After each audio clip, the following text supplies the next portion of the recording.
Hello everyone, আমি doctor Roni, consultant astrologer.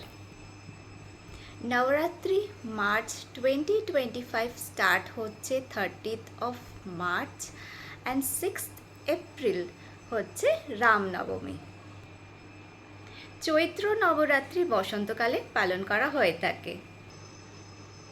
এই সময় মা দুর্গাকে বাসন্তী রূপে পূজা আরাধনা করা হয়ে থাকে।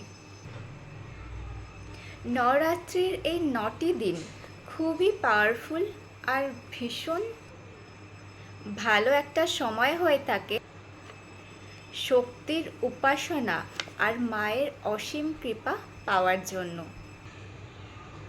মান্যতা আছে এই 9টি দিন মা এই পৃথিবীতে বিরাজমান থাকেন আর আমাদের কর্মকে মাইনুটলি অবজার্ভ করে থাকেন। এইবারের নবরাত্রি রেবতী নক্ষত্রতে পড়েছে আর মায়ের আগমন গজে মানে হাতিতে। প্ল্যানেট রাহু সিগনিফাই করে এলিফ্যান্টকে and Rahu is controlled by moon and Mars. Moon is মা and Mars is power and energy. এখন মা নিজেই যখন রাহু মানে হাতিতে সাওয়ার করে ধরতিতে আসছেন, তো ন্যাচারালি নিজের পজিটিভ পাওয়ার অ্যান্ড এনার্জি দিয়ে রাহুকে কন্ট্রোল করে নেবেন।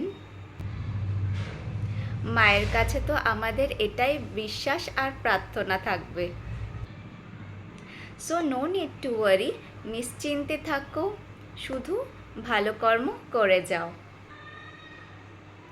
যখন যখন মায়ের আগমন হাতিতে হয়ে থাকে, এটা ভীষণই অসপিসিয়াস অ্যান্ড পজিটিভ ইন্ডিকেশন। সবার লাইফে wealth, abundance, prosperity, growth, opportunity এসে থাকে। Economic and financial structure strong হয়ে থাকে। রেন ভালো হওয়ার জন্য এগ্রিকালচারাল কাল্টিভেশনও ভালো হয়ে থাকে। মায়ের ব্লেসিংস পাওয়ার জন্য কি কি রেমেডি বা রিচুয়ালস প্র্যাকটিস করা যেতে পারে, চলো একটু চট করে বলে দিই। 1 নম্বরে বলবো ঘিয়ের একটা প্রদীপ জ্বালাতে হবে 2টো লং দিয়ে, লবঙ্গ অ্যাড করে। নাম্বার 2তে বলবো মা দুর্গার নাম repeatedly as much as you can, সেটা 32 নেম হোক বা 108 নাম হোক। থার্ড, মন্ত্র বলা যেতে পারে ওম দুম দুর্গায় নমঃ। এই মন্ত্রটা কেউ চাইলে 1008 বার চ্যান্ট করতে পারে। রুদ্রাক্ষ বা লাল চন্দনের মালা দিয়ে জপ করা যেতে পারে। এটা করার সময় ইস্ট বা নর্থ ডিরেকশনে ফেস করে এটা করতে হয়। লাইফে ঋদ্ধি সিদ্ধি প্রসপ্যারিটির জন্য একটা ম্যাজিক্যাল সুইচ ওয়ার্ড বলে দিচ্ছি, এটাও মিনিমাম 108 বার বা as much as you can chant করতে পারো। নাম্বার 1 ঋদ্ধি সিদ্ধি, নাম্বার 2 শুভ লাভ। দুটো কিন্তু ডিফারেন্ট, করতে পারো, ভীষণ এফেক্টিভ। নাম্বার 5-এ বলবো নকন্যায় করতে পারো সাধ্য অনুযায়ী। এটার কিছু রুলস আছে যেটা মাথায় রাখতে হয়, সবসময় বলে দিচ্ছি। এই যে দান ধ্যান ডোনেশন এই ধরনের রিচুয়ালসগুলো করার না স্পেসিফিক কিছু রুলস হয় যেগুলো একটু মাথায় রাখতে হয়। আমি এই রিলেটেড একটা ভিডিওতে ভালো করে এক্সপ্লেন করে না তোমাদেরকে পরে আপলোড করে দেব।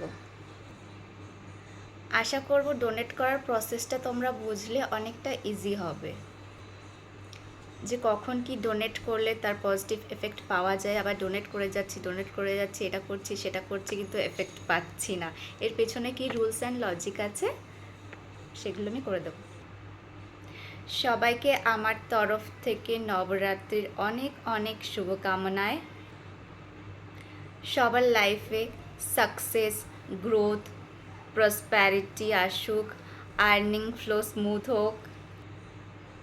সবাই ভালো থাকো, সুস্থ থাকো। Thank you for watching.